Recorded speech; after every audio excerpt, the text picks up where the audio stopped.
2002வது வருடம் நான் ஸ்பெயின் நாட்டிலே இருக்கக்கூடிய மெட்ரிட் என்கின்ற நகரத்தில் என்னுடைய முனைவர் பட்டத்திற்காக படித்து கொண்டிருந்தேன். அப்பொழுது கொஞ்சம் உணர்ச்சி வசப்பட்டேன். ஒரு விதமான ஃபீலிங் என்ன அப்படின்னா, ஒரு பாம்பலோனா அப்படின்னு ஒரு இடம் இருக்குது. அந்த இடத்துலேருந்து சந்தியாகோ தி காம்போஸ்டெல்லா அப்படின்ற ஒரு மிகப்பெரிய புனித தலம், அதற்கு ஒரு 250-300 கிலோமீட்டர் வரும். அதற்கு நடந்தே போகலாம் என்று முடிவு பண்ணினேன். அந்த சந்தியாகோ தி காம்போஸ்டெல்லா அந்த திருத்தலம் ஐரோப்பா நாடுகளில் இருக்கக்கூடிய எல்லா நகரங்களிலிருந்தும், நல்லா கவனிக்கணும், எல்லா நகரங்களிலிருந்தும் அந்த திருத்தலத்துக்கு ரோடு இருக்கு. அதுக்கு பேரு இல் கமினோ தி சந்தியாகோ தி காம்போஸ்டெல்லா அப்படின்னு. எல்லா இடத்துல இருந்தும் அதுக்குன்னு ஒரு பாதை. அங்க திருப்பயணிகளுக்கு என்று சிறிய விடுதிகள்லாம் இருக்கும். நம்ம போய் அங்கே தங்கிக்கலாம். அவ்வாறு நான் கையில் ஒரு குச்சியை எடுத்துக்கொண்டு இந்த மேலே போடக்கூடிய ஒரு பேகு, அதுக்குள்ள ஒரு சின்ன ஸ்டவ்வு, ஒரு டீ தயாரித்து குடிப்பதற்கான ஒரு சிறிய பாத்திரம், ஒரு சின்ன விபிலியம், நிறைய பணம் எல்லாத்தையும் எடுத்துக்கிட்டு போனேன். ஒரு 5 நாள் இருக்கும். நான் ஏறக்குறைய சந்தியாகோ தி காம்போஸ்டெல்லாவை நெருங்குவதற்கான ஒரு 100 கிலோமீட்டர் ஓட்டியிருக்கலாம். சாயங்கால நேரம். எனவே ஒரு விடுதியிலே தங்கிவிடலாம் என்று, விடுதி எங்கிருக்கிறது என்று பார்த்து கொண்டே நடந்தேன். விடுதி இருந்தது. அந்த விடுதிக்குள் நுழைந்து பார்த்தேன். ஒரு அறை எனக்காகவே இருந்தது போல இருந்தது. யாரிடம் சொல்லாமல் என்னுடைய பேக்கை வைத்துவிட்டு சிறிது தண்ணீரை ஊற்றி டீ ஒன்றை போட்டு குடித்துவிட்டு அப்படியே வெளியே வந்தேன். வெளியே வந்தால் ஏறக்குறைய ஒரு 70 வயதிற்கு மேலான ஒரு பெரியவர், கொஞ்சம் பருத்த உடலோடு இருக்கக்கூடியவர், அந்த விடுதியின் முன்பாக அப்பொழுதுதான் வந்தவர் போல இருந்தது. வந்து அமர்ந்திருந்தார். அவரும் எங்கிருந்தோ நடந்து வந்து கொண்டிருக்கிறார் சந்தியாகோ தி காம்போஸ்டெல்லா போவதற்காக. நான் அவரை பார்த்தேன். அவர் கால்கள் எல்லாம் பெருத்து வீங்கி இருந்தது. அவர் ஷூ போட்டிருந்தாரு. நான் அந்த ஐயா ரொம்ப டயர்டா இருக்கிறாரு அப்படின்றதை கணித்தவனாக அவர் அருகில் சென்று என்னுடைய எஸ்பானிய மொழியிலே அவரிடம், உங்களுடைய ஏதாவது உதவி செய்யலாமா, இந்த ஷூவை கலட்டி விடவா என்று கேட்டேன். அவருக்கு இஸ்பானிய மொழி தெரியவில்லை. அவருக்கு இத்தாலிய மொழி தான் தெரிந்திருந்தது. எனக்கு இத்தாலிய மொழி தெரிந்ததால் நான் அவரிடம் இத்தாலிய மொழியிலே பேசினேன். அவர் ரொம்ப சந்தோஷப்பட்டு, தம்பி உதவி பண்ண, என்னால் குனிஞ்சு ஷூவை கலட்ட முடியல என்று சொன்னார். நான் குனிந்து அவருடைய ஷூவை கலட்டினேன். சாக்ஸ் பூராமே இரத்தமாக இருந்தது, கொப்பளமாக இருந்தது. நான் அந்த ஐயாவிடம் மீண்டும் கேட்பேன், ஐயா கொஞ்சம் சுடு தண்ணி வைத்து ஒத்தடம் கொடுத்து உங்களுக்கு உதவி செய்யவா என்று கேட்டேன். செய்தால் நலமாக இருக்கும் என்று சொன்னார். எனது பாசத்திற்குரியவளே, பாசத்திற்குரியவனே, நான் உள்ளே சென்று சுடு தண்ணி வைத்து எடுத்துக்கொண்டு வந்து அவருடைய கால்களின் முழங்காலிலிருந்து காலை கழுவி அந்த இரத்தத்தை எல்லாம் ஓரளவிற்கு நீக்கிவிட்டு துண்டால் துடைத்து கொண்டே அந்த ஐயாவை பார்த்து கேட்பேன், இத்தாலிய நாட்டில் எங்கிருந்து வருகிறீர்கள் என்று கேட்பேன். அவர் சொல்லுவார், வெனிஸ் நகரத்திலிருந்து வருகிறேன் என்று. வெனிஸ் நகரத்திலிருந்து வருகிறீர்கள்? ஏறக்குறைய 500 கிலோமீட்டருக்கு மேல் இருக்குமே என்று நான் கேட்பேன். ஆம் என்று சொல்லுவார். மீண்டும் நான் கேட்பேன், ஐயா நீங்க மட்டுமா தனியா வந்தீங்க? ஏன்னா நான் தனியா போறேன், நீங்க மட்டுமா தனியா வர்றீங்க என்று கேட்டேன். அப்பொழுது அந்த ஐயா சொல்லுவார், வெனிஸ் நகரத்திலிருந்து நாங்கள் ஒரு 50-60 பேர் இணைந்து நடந்து வந்தோம் என்று சொல்லுவார். நான் அவரை பார்த்து கேட்பேன், அப்ப மற்றவங்கெல்லாம் எங்க அப்படின்னு. அவர் சொல்லுவார், இந்நேரம் அவர்கள் சந்தியாகோ தி காம்போஸ்டெல்லாவிற்கு போய் சேர்ந்திருப்பார்கள். ஆனா தம்பி, நான் உனக்கு சொல்றேன், அவங்க வேணும்னா சந்தியாகோ தி காம்போஸ்டெல்லாவுக்கு போயிருப்பாங்க. ஆனா சந்தியாகப்பர் இருக்காரு பாத்தீங்களா, அவரு இங்க என் கூட இருக்கிறாரு. இறைமகன் இயேசு கிறிஸ்துவில் எனக்கு பிரியமான சகோதரனே சகோதரியே, நம்பிக்கை நிறை எதிர்நோக்கு. நம்பிக்கை நிறை எதிர்நோக்கு என்றால் என்ன? இது ஒரு இறையியல் சம்பந்தமான ஒரு கருத்தாக இருக்கிறது. எனவே நான் தெய்வர்பூம் என்கின்ற 2ஆம் வத்திக்கான் சங்க ஏடுகளை புரட்டி பார்த்தேன். அதிலே சொல்லப்பட்டிருக்கிறது, எந்த விதமான எதிர்பார்ப்பும் இல்லாமல், எதிர்காலத்தை நோக்கி எந்த விதமான பயமும் இல்லாமல், எனது ஆண்டவர் என்னோடு இருக்கின்ற பொழுது நான் எதையும் செய்வேன் என்கின்ற எண்ணம் இருக்கிறது. பார்த்தீர்களா? அதுதான் நம்பிக்கை நிறை எதிர்நோக்கு. இந்த நம்பிக்கை நிறை எதிர்நோக்கு இந்த ஐயாவிடம் பாருங்கள். அவங்க போயிருக்கலாம், ஆனா சந்தியாகப்பர் என்னோடு இருக்கிறார். நம்பிக்கை எதிர்நோக்கு, விசுவாசத்தோடு கூடிய ஒரு தொடர் போராட்டம். நீங்கள் விசுவாசத்தினுடைய தந்தையாக யாரை சொல்லுவீங்க? யாராவது சொன்னீங்கன்னா பரிசு உண்டு. யாருங்க? மாதாவா? இவ்வளவு பேர் சொன்னா என்னத்தை பதில், எப்படி பரிசா கொடுக்கிறது? ஆபிரகாம். அந்த ஆபிரகாமை பாருங்களேன், அவருக்கென்று மூதாதையர்கள் கொடுத்து வைத்த நிலம் இருக்கிறது. அட்டகாசமான இடம், வளமையான இடம். ஆனால் யாவே கடவுள் சொல்கிறார், நீ இதை விட்டு விட்டு நான் சொல்லக்கூடிய இடத்தை நோக்கி போ என்கிறார். எந்த விதமான தயக்கமும் இல்லாமல், பயமும் இல்லாமல், இதோ நான் செல்கிறேன் என்று போகிறார். மணல் வெளிகளை விட உன்னை மேலான சமூகமாக மாற்றுவேன் என்று சொல்கிறார். குழந்தை இல்லாதவனுக்கு ஈசாக்கை தருகிறார். அவனையே பலியிடவும் சொல்கிறார். எந்த விதமான தயக்கமும் இல்லாமல் ஈசாக்கை எடுத்துக்கொண்டு செல்கிறார். அதுதான் நம்பிக்கை நிறை எதிர்நோக்கு. மோசேயை எடுத்துக்கொள்வோம். விடுதலை பயண நூல்களிலே 3வது அதிகாரத்திலே 1 முதல் 6 வசனங்களை நீங்கள் வாசிக்கின்ற பொழுது நாம் பார்க்கிறோம், அவர் மதியான் நாட்டிலே ஆடுகளை மேய்த்துக் கொண்டு சந்தோஷமாக இருக்கிறார். அவரை பார்த்து யாவே கடவுள் சொல்கிறார். அதே விடுதலை பயண நூல் 3வது அதிகாரம் 7 முதல் 10 வசனங்களை வாசிக்கிற பொழுது யாவே சொல்லுவார், எனது மக்கள் படக்கூடிய கஷ்டம் எனது இதயத்தை பிளக்கிறது. அவர்கள் படும் வேதனை, அழுகுரல் எனது காதுகளுக்கு எட்டுகிறது. கடவுளை பாருங்க, மனிதனை போல இதயம், ஐயோ, எனவே நீ போய் அவர்களை மீட்டுக் கொண்டு வா என்று சொல்லுகிறார். இவரோ என்ன சொல்லுவார்? நான் திக்குவாயன், எனக்கு பேச தெரியாது என்பார்.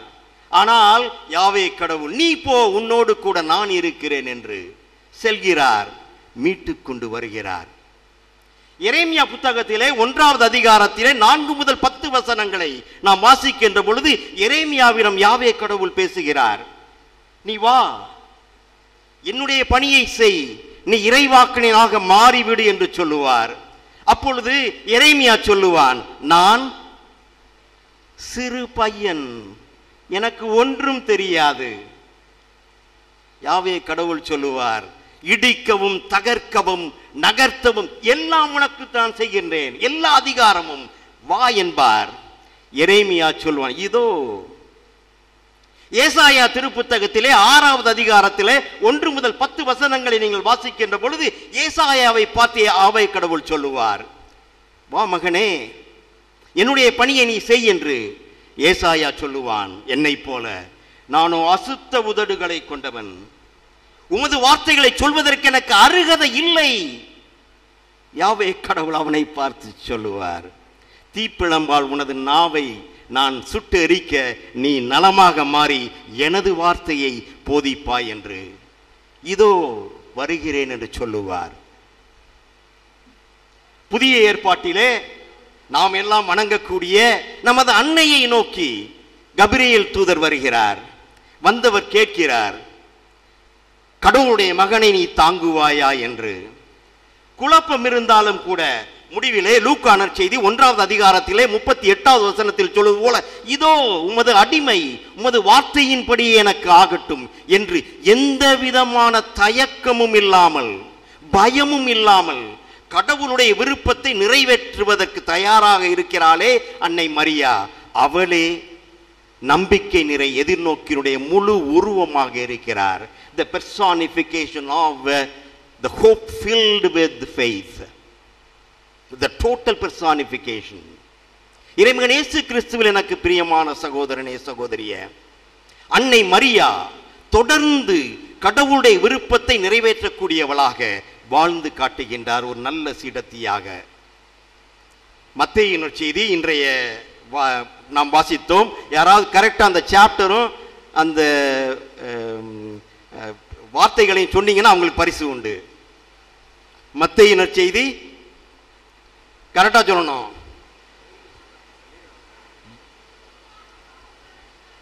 லூக்கா நற்செய்தி 17. வாங்க அக்கா வாங்க. அவங்க தான் ரொம்ப நிறைய பேர் ஆன்னீங்க. ஆனால் அக்கா தெளிவாக கையோட சைகையோட காட்டினாங்க. பரிசு ஒன்று கொடுத்துடலாமா? வாங்க. அக்காவுடைய பேர் என்ன? பிரியா அக்காவுக்கு ஒரு புதிய 50 ரூபாய் நோட்டு கொடுப்போம். என்ன சொல்றீங்க? வாழ்த்துக்கள். லூக்கா நற்செய்தி 17வது அதிகாரம் 5 முதல் 10 வசனங்கள். அதில் குறிப்பாக 6வது வசனத்திலே நமது ஆண்டவர் இயேசு சொல்லுவார், உனக்கு சிறிதளவு நம்பிக்கை இருந்தால் போதும். சிறிதளவு, கடுகளவு நம்பிக்கை. இந்த காட்டு அத்திமரத்தை பெயர்ந்து கடலில் போய் நட்டுக்கொண்டு இரு என்றால் இருக்கும் என்று சொல்லுகிறார். இப்ப நான் அடுத்த கேள்விக்கு வர்றேன். இதை சொன்னீங்கன்னா கட்டாயம் இன்னும் கூட பரிசு. இது இன்னொரு விவிலியத்தினுடைய இன்னொரு நற்செய்தியிலே ஆண்டவர் வேறு விதமாக சொல்கிறார். யாராவது சொல்ல முடியுமா இதே கருத்தை? இதை சொன்னீங்கன்னா நான் ஃபாதருக்கே ரொம்ப பெருமையோடு சொல்லுவேன், உங்க மக்கள் விவிலியத்தில் கரைத்து குடித்திருக்கிறார்கள் என்று. யாருமா? வாங்கம்மா. ஆனா எதுல இருந்து வருது அது பரவாயில்ல, வாங்க. இவ்வளவு சொல்றதே போதுமே. Father, thank you very much father. மத்தேயு நற்செய்தி 17வது அதிகாரம் 13 தொடங்கி நாம் வாசிக்கின்ற பொழுது இயேசு சொல்லுவார், உனக்கு கடுகளவு விசுவாசம் இருந்தால் போதும், இந்த மலை பெயர்ந்து அக்கறைக்கு செல்ல வேண்டும் என்றாலும் அதுவும் நிகழும் என்று சொல்லுவார். இல்ல பிளெஸிங் மட்டும் என்னை செலவு வைக்க வேணாம் நினைக்கிறாங்க. தேங்க்யூமா. அம்மா பேர் என்ன? ஜோஸ்பின். Very good Josephine. அப்ப விசுவாசம், நம்பிக்கை நம்மோடு கூட இருக்க வேண்டிய ஒரு முக்கியமான அருள் அடையாளமாக இருக்கிறது. எனவேதான் தூய பவுலடியார் கொரிந்தியருக்கு எழுதிய திருமுகத்திலே அவர் சொல்லுவார், கிறிஸ்தவருக்கு 3 அடிப்படை பண்புகள் இருக்க வேண்டும் என்று. முதலாவது நம்பிக்கை, 2வது எதிர்நோக்கு, 3வது அன்பு. இந்த நம்பிக்கை நிறை எதிர்நோக்கு எதிலே முழுமையாக வெளிப்படும் என்றால் அன்பிலே வெளிப்படும்.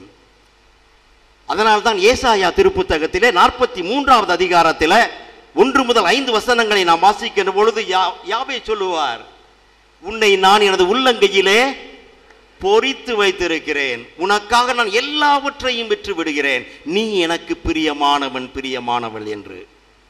அதே ஏசாயா புத்தகத்திலே 49வது அதிகாரத்திலே 15-16 வசனங்களை வாசிக்கின்ற போது, பால் குடிக்கக்கூடிய குழந்தையை தாய் மறந்தாலும் நான் உன்னை மறக்கப் போவது. எனவே அவர் என் மீது நம்பிக்கை கொண்டவராக இருக்கிறார், எனது கடவுள் என் மீது நம்பிக்கை கொண்டவராக இருக்கிறார் என்றால் நான் எவ்வளவிற்கு எனது ஆண்டவர் இயேசுவின் மீது அன்னை மரியாவை போன்று நம்பிக்கை கொண்டவனாக வாழ வேண்டும்.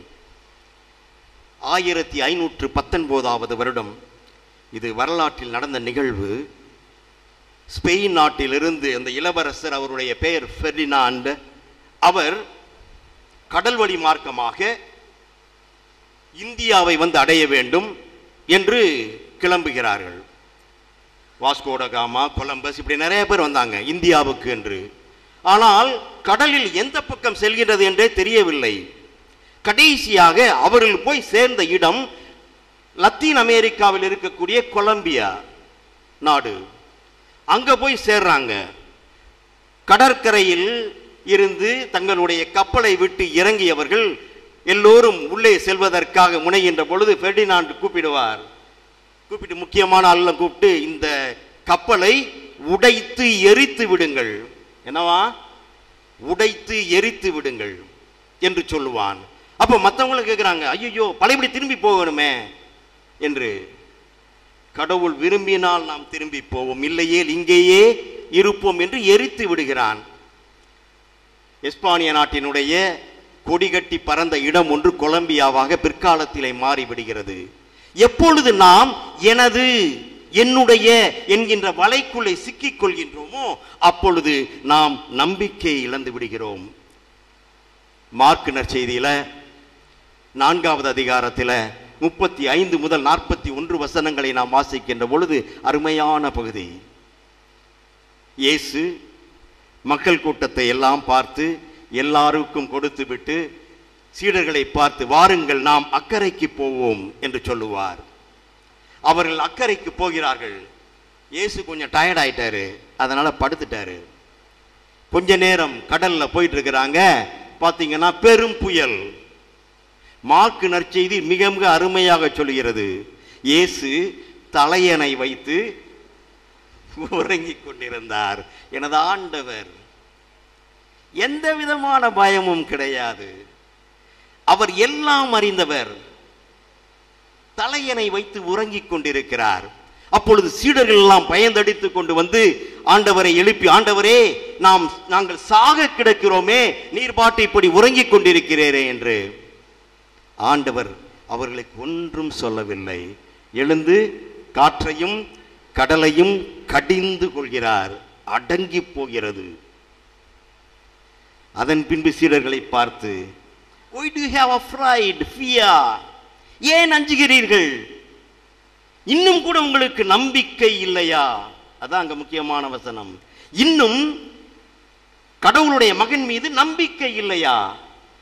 கிறிஸ்தவர் என்று சொல்லிக் கொள்வோம், ஆனால் நம்பிக்கையற்றவர்களாக இருப்போம். நமக்குள்ளே ஆயிரக்கணக்கான பயங்கள். இந்த நாளிலே நாம் ஜெபமாலை அன்னையினுடைய பெருவிழாவை கொண்டாடி வருகின்ற தயாரித்துக் கொண்டிருக்கின்ற இந்த காலத்தில் உங்களை பார்த்து அன்னை மரியாள் சொல்வதெல்லாம், என்னை போன்று எனது மகன் இயேசுவின் மீது நம்பிக்கை கொண்டவளாக நீ இருக்கின்ற பொழுது, நம்பிக்கை நிறை எதிர்நோக்கு உடையவனாக இருக்கின்ற பொழுது உனக்கு எந்த விதமான பயமும் அண்டப் போவதில்லை என்பதுதான். எனவே பாசத்திற்குரிய சகோதரனே, சகோதரியே, நாம் இன்றைய தினம் நமது அன்னையை பார்த்தே வேண்டுவோம். இன்னாசியார் என்ன சொன்னாங்க, இசை சபைன்னு. இன்னாசியார் ஒரு பெரிய ஜபம் என்ன அப்படின்னா, மாதாவை பார்த்து, மாதாவே உன் மகன் இயேசுவோட என்னை சேர்த்துருங்க அப்படின்னு. எந்த விதமான பயமும் இல்லாமல் இருந்தார். சவேரியார் இந்தியாவுக்கு வந்தார். இந்தியாவுக்கு வந்து நம்மளெல்லாம் பார்த்தாரு. நமக்கு அவ்வளோ அறிவாளிகளாக இல்லை. எனவே அவர் ஒரு கடிதம் எழுதுகிறாரு இன்னாசியாருக்கு. இந்தியாவில் எல்லா மக்கள் நல்ல மக்கள், ஆனால் அவ்வளோ அறிவாளிகளாக இல்லையே, அதனால் சாமியார்களை நீங்கள் என்ன பண்ணுங்க, ஸ்பெயின் நாட்டிலேருந்து இங்கே அனுப்புங்க அப்படின்னு, ரோம்லேருந்து அனுப்புங்க அப்படின்னு. அப்போ இன்னாசியார் ஒரு கடிதம் எழுதுகிறார். எனது பாசத்திற்குரியவர்களே, அவர் சொல்லுவார், பிரான்சிஸ்கோ சவேரியாரே, நீ சொல்வதை நான் நம்ப மாட்டேன். எனது இந்திய மக்கள் விசுவாசத்தில் ஆழமான மக்கள். எனவே அங்கிருந்து அதிகமான குருக்கள் உதயமாவார்கள். நீ அதனை தயார் செய் என்று. இன்றைக்கு அகில உலகத்தில் இருக்கக்கூடியதில் ஒவ்வொரு 4 இயேசு சபையினருக்கும் ஒரு இயேசு சபையினன் இந்திய நாட்டிலிருந்து இருக்கிறோம். நம்பிக்கை நிறை எதிர்நோக்கு. எனவே பாசத்திற்குரியவர்களே, நாம் தொடர்ந்து வேண்டுவோம். இறைவன் இயேசு கிறிஸ்து உன்னோடு இருக்கிற பொழுது உனக்கு என்ன பயம்? அஞ்சாதீர்கள். இன்னுமா நம்பிக்கை இல்லை? என்னோடு நீ இருக்கின்ற பொழுது எல்லா நிறைவுகளையும் பெற்றவனாக நலமுடன் வாழ்வாய் என்று சொல்லக்கூடிய நமது ஆண்டவர் இயேசுவிடம் அண்டிப்போவும். ஜெபமாலை அன்னை வழியாக உருக்கமாக ஜெபிப்போம். அனைத்தும் ஈடேறும் என்கின்ற கனவை நனவாக்குவோம். ஆமென்.